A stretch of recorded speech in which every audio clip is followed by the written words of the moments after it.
এখন শার্ট পরতেছে দেখো, মেয়ে দেখতে যাবে। আজকে কয়টা মেয়ে যে ওর পিছনে লাগবে নিজেও জানি না।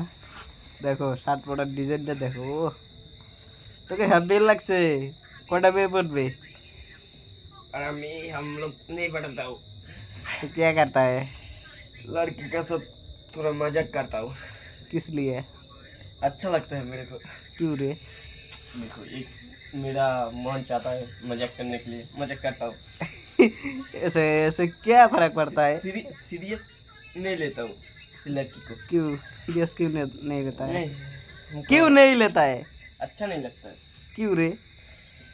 अच्छा मालूम खासा नहीं, मालूम नहीं अच्छा खासा दिखता है। मालूम नहीं हमको। इतना बड़ा है ना, मैं तेरा मुंह देखेगा। और देखो हेयर स्टाइल कैसे कर रहे हो। ओह बहुत बढ़िया।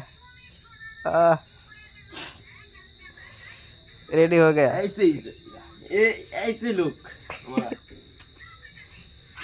चलो टाटा बाय बाय।